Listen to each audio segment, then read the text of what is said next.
Junior Zach Miller has been a consistent offensive force for Denver. He has a 43-game point streak on the line, and he led his Pioneers to a win last week at Notre Dame in overtime. Today, it's the Pioneers and Ohio State coming up next.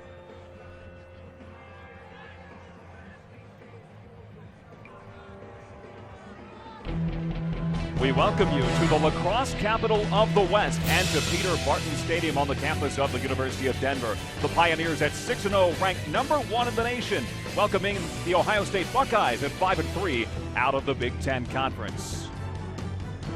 A sellout crowd on hand, the 27th at Peter Barton Lacrosse Stadium. The Pioneers 21-4 in sellout games here. Glad to have you along with us this afternoon alongside my partner Ron Zwerin. I'm Patrick Reed. We are set to go. Ron, we have a couple of the best face-off men in the nation going head-to-head. Yeah, we certainly do, and, it's going to be a really interesting battle all day long. Both of these guys, right at 70% for Baptiste, 61% for Withers. It'll be important for Ohio State to get off to a quick start at the face-off X. Trevor Baptiste in white, Jake Withers in red. These two matched up in a quarterfinal game last year that saw the Pioneers move on to the Final Four. And the first face-off today is claimed by Jake Withers and Ohio State. Baptiste being about a 70% guy, Jake Withers has always been a tough matchup for him. That's why he got the call last year in the NCAA tournament in that spot. And he'll put the Buckeyes on offense first today. Ohio State coming off a pair of losses to Colonial Athletic Association teams, Hofstra and Towson at home at the Horseshoe on Tuesday. Buckeyes right now dealing with some injuries on the offensive end without John Kelly in the midfield, without Colin Shell at attack. And so Nick Myers has had to shuffle the deck to bring the Buckeyes here to Peter Barton today. Offensively, Ohio State's a lot like Denver in that they like to start wide. They like to move the offense inside. And then defensively, you start to lose contain on your man. And you'll notice that the defense will start to pack in. Funnell with the feed to the front. Austin Shanks there on the finish for Ohio State. 10th of the season for Shanks, the transfer from Bellarmine. That's precisely the start that Ohio State needs on the road. They get the face-off win against Baptiste, and then it's just quick ball movement. It's a lot like what Denver's offense is. It's just one pass, two pass right there on the crease, and Shanks gets his 18th point of the year. Pair of box players from Canada. Good chemistry between Eric Funnell, Austin Shanks. Nick Myers told us to expect to see that combination really coming into its own for his Buckeyes, especially with a pair of offensive players out, as we mentioned, both Shell and Kelly. Trevor Baptiste trying to control his first of the day and does. Pace looking to the front, and the Pioneers will settle into their first offense.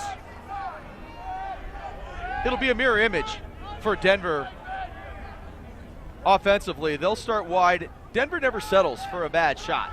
They'll move things around. They'll try to find the right guy. They're always looking for different matchups, and it starts with this guy, 40, and Cannizzaro. Connor Cannizzaro, a 31-game point streak. Mentioned Zach Miller's streak. He handles the rock right now into the alley. His shot is low, and it's picked up off the rug by Robbie Haas. Haas, the fine defenseman for Ohio State, senior from Lutherville, Maryland. Buckeyes will move it across midfield and execute the clear and go into their second offensive possession of the game. The early strike for Austin Shanks. He handles. He's defended by Dylan Johnson.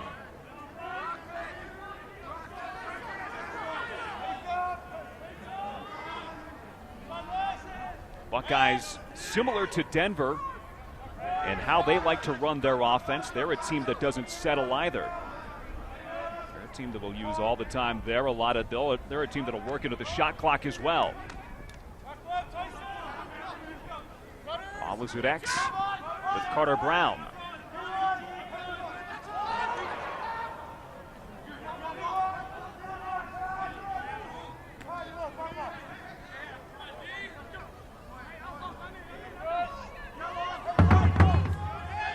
Shanks now 10 goals this season. Gets to goal line extended. Nice switch by Denver. Denver's really communicating well on defense right now. Their slides are coming early, but the backup is also there. Johnny Pearson joining that group. In the midfield today. Brown from X. Quick pass out in front to Shanks. Deflected away and picked up by the Pioneers.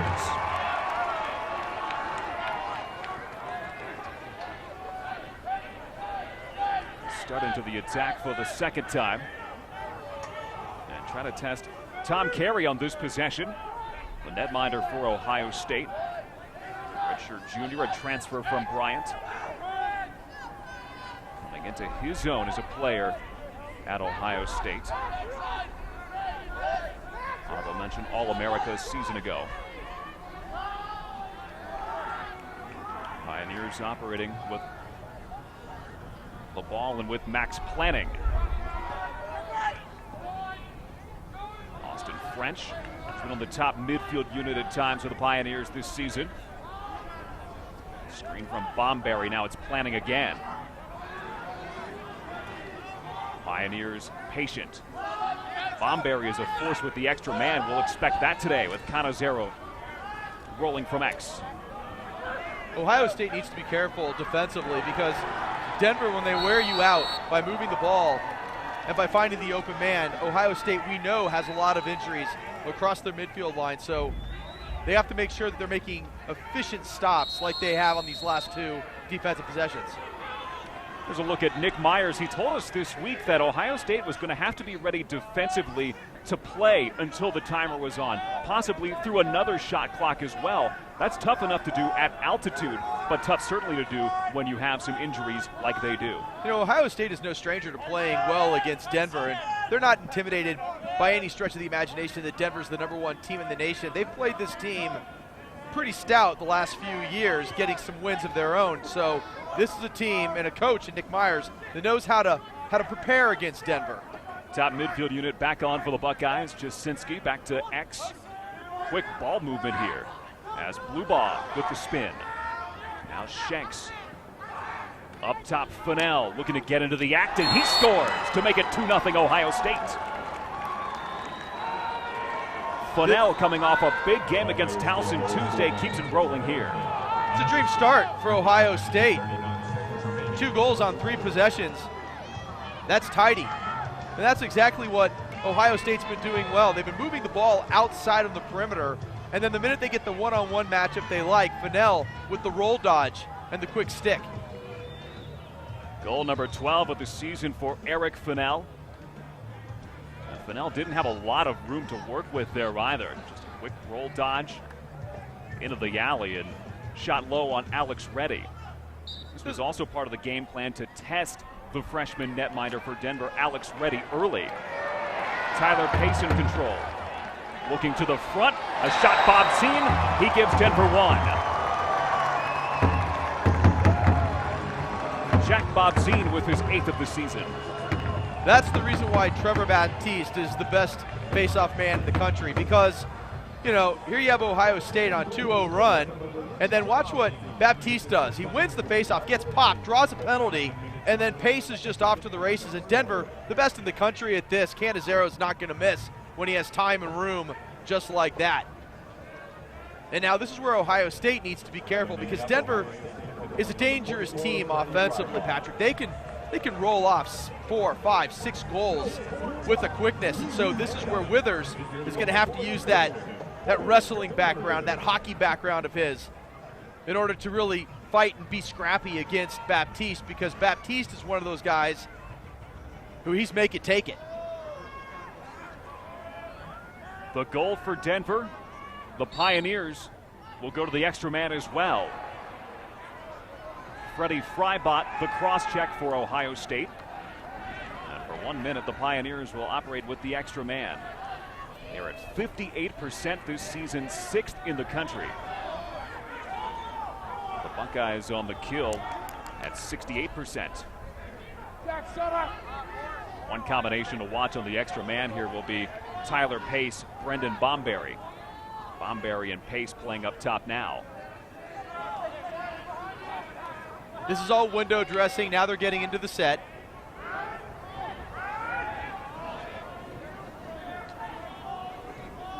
Pace will let it go from outside. Carey got a piece of it. Picked up behind by Donahue.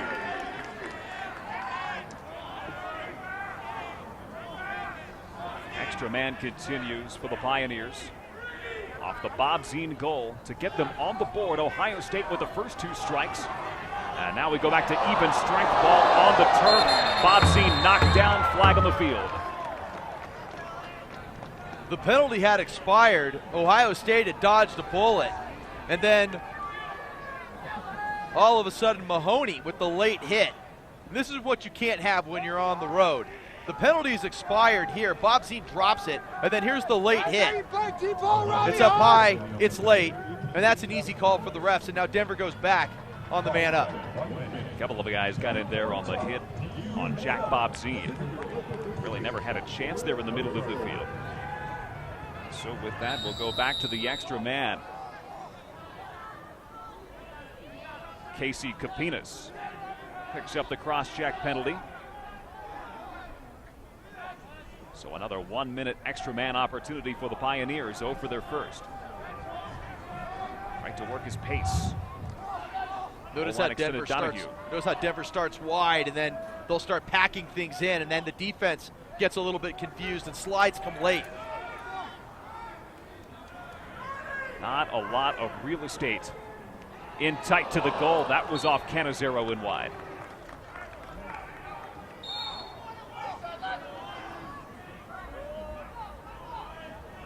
14 goals of the man up this season for the Pioneers. Trying to get back level with the Buckeyes. Denver runs a wheel off the crease rather. And you'll notice that a lot of times you'll have Bob Zine or you'll have Canizero just rolling off of that crease, but there wasn't anybody to back it up. So Tom Carey wins the race to the end line. Ohio State a man down. Will get a chance to clear.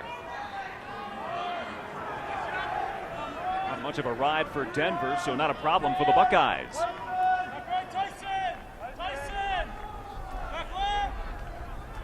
Ohio State still playing a man down, working on the offensive end. Denver is just playing content defensively, not doubling the ball. Ohio State spreading them out as well here. Now we come back to even strength. Right to work with Shanks.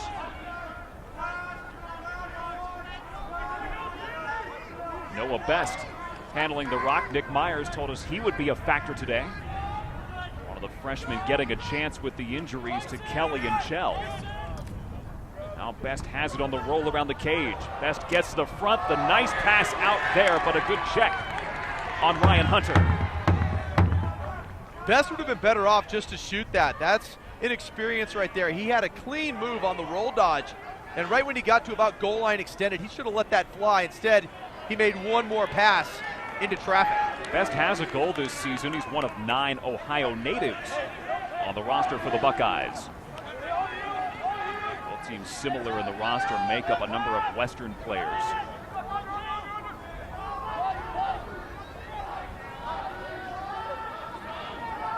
Third midfield unit out for the Pioneers.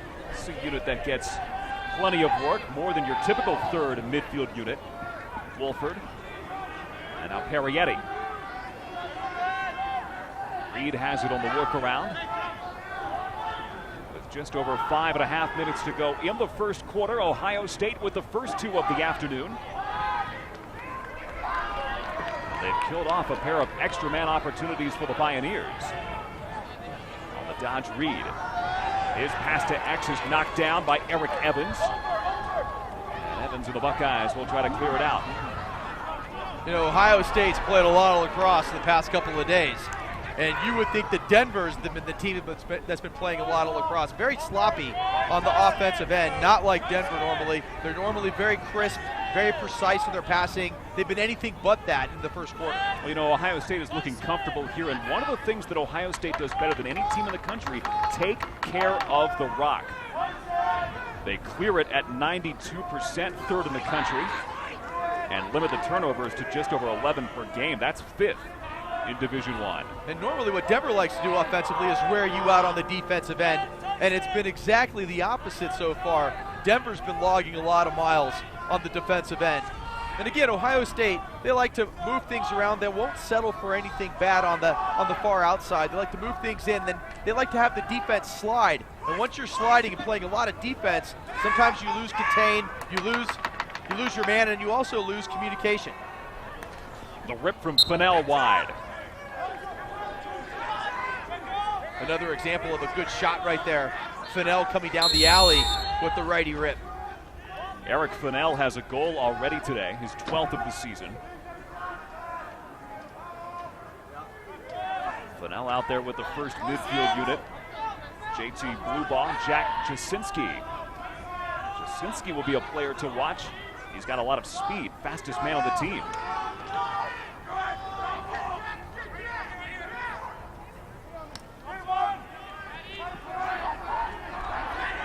On the roll, Hunter back up top.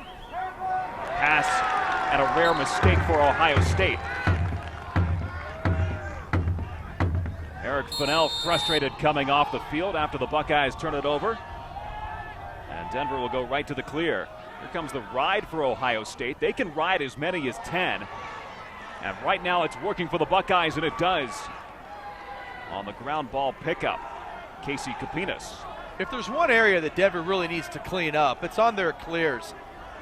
And the number one team in the country should be a little more efficient in clearing the ball. They just seem a little out of sorts, a little shaky when they're trying to clear the ball. Just not as crisp as Ohio State. Ohio State's efficient. You can see the midfielders run to the ball and then they run out of trouble, whereas Denver seems to sometimes run into trouble on their wing play when they're trying to clear the ball. Yeah, Ron, to put that in perspective, Denver 61st out of 69 Division I teams at 77% on the clear this year. On the swim, Hodgins. If Denver wants to repeat as champions, they will have to clean that up because that will not work in the playoffs. Johnny Pearson, goal line extended.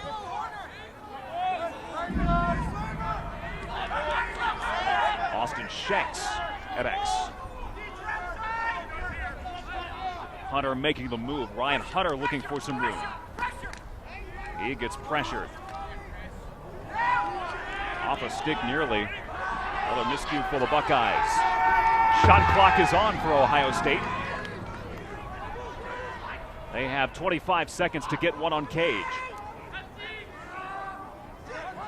Hunter hassled in behind and nearly gave it away. Good work by Shanks to keep that alive. On the move to the front, Carter Brown's shot saved by Alex Reddy. Big save by Reddy right on the doorstep. He's been a little shaky in the first quarter. That's the kind of save that a young goalie needs to kind of get into the flow, get into the rhythm. There's nothing like making that first save, making it early, getting your game going. Alex Reddy coming off a game where he had 9 first-half saves against Notre Dame. And the week before against North Carolina, he didn't play well at all. So that's what you get with the freshman. You get the good, you get the bad, the highs and the lows. You have to just stay even keel with them from a coaching perspective, trying to let them know that the things over the course of time will get better. Yeah, Bill Tierney said North Carolina probably one of Alex Reddy's worst games of the season. Keeps his confidence. Other young netminders in the program, so really Reddy was their best option coming in. Shot from pace, that's wide. Under a minute to go in the first quarter.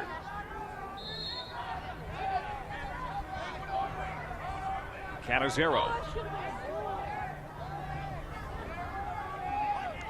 The Canizero-Haas matchup is going to be one to watch today. It's going to be great. Haas going to Major League Lacrosse, going to be a defenseman for the Florida Launch. Stan Ross is going to love having this young guy on his team. He's a Tewaaraton watch list candidate. A fine season, a fine career for the Buckeyes, and nearly a giveaway for Denver. On the over and back, though, they can't save it. Pat Carroll stepping across midfield for Denver. And now the Buckeyes on the run. Shot low is wide from the stick of Tyler Pfister. So perhaps the last possession of the first quarter. One thing Coach Myers talked about was the shooting percentage needs to be up high. for Ohio State if they want to come away with the win. And on that one, you had a golden opportunity coming right down the alley. Got to put that on Cage. And Pfister had it go off his stick and gave it away. Ohio State perhaps one chance here with 2 seconds to go. Fired well wide. That's the end of our first quarter this afternoon. So maybe a little bit surprising, Ohio State with the first 2 goals. Ohio State with a 2-1 lead on Denver. A goal from Fennell. The equalizer from Bob Zine. Ohio State at the end of one with a 2-1 lead on Denver. Halftime at Peter Barton Stadium on the campus of the University of Denver. It's Denver and Ohio State non-conference action on this Saturday afternoon. Patrick Reed along with Denver head coach Bill Tierney. It's been a couple of interesting weekends for your team. Overtime against North Carolina, come from behind fashion. Notre Dame hanging on for a victory. What did you learn about your group in those 2 games? Well, you know, people don't realize how young we are, and so we put ourselves in some positions with pretty sizable leads in both games to kind of fall asleep, and those are great teams, so they both came back on us. But I think most importantly, our young guys learned from our older guys that it's not over till it's over, and, you know, we scored a goal against Carolina in the last 13 seconds, and scored with a couple of minutes left against Notre Dame to tie it up, and then won both in overtime with, you know, big-time goals from big-time players. You mentioned the identity of this team, so different this year. It's a different year every year that you're working with this group, but the older guys leading the way for a younger crop. What are the younger guys learning from some of these older players who've been stalwarts in this program? Well, you know, I think that some of them have been surprised at how quickly they've been in the lineup. You know, we have some, 5 freshmen in our first 13, so it's a little bit of a culture change. But you hope that they learn from the guys that what we do from Monday through Friday is the same as what we're trying to do on Saturday. Despite the fact that you had another team here. And I think they've learned a lot of composure. I think they've learned how to prepare. Certainly for us, they've learned how to travel, which is really important for us because we're always going to do that. And, just overall, just trying to, the academic side, the social side, and then the lacrosse side, it's challenging for an 18-year-old. So our older guys have done a really good job mentoring the young players, and they're on the field because they're talented. We sit with another sellout here at Peter Barton Lacrosse Stadium today against Ohio State. What kind of juice does that give your group to play against huge crowds every home game here at Denver? Our guys love playing at Peter Barton Stadium. It's a great atmosphere, and our fans are diverse. You know, we go from little kids that are in our Denver Elite program to all of Denver that's into lacrosse, and then in Colorado as well. And then we've got our parents and our alumni, and then certainly the people around campus who support us greatly, especially our students. So we've got a great group. They're into what we do, which makes our guys feel good, and they know the game, which is really interesting as well. It's not just cheer when when you score. They understand big plays and understand important plays, and it's the greatest atmosphere out there. Certainly going a long way to building the lacrosse capital of the West here at Denver. Coach Bill Tierney, thanks for joining us. Best of luck in the second half. Best of luck the rest of the season. Thanks, Patrick. All right, we'll return with our halftime highlights and stats after this here from Peter Barton Lacrosse Stadium at Ohio State and Denver.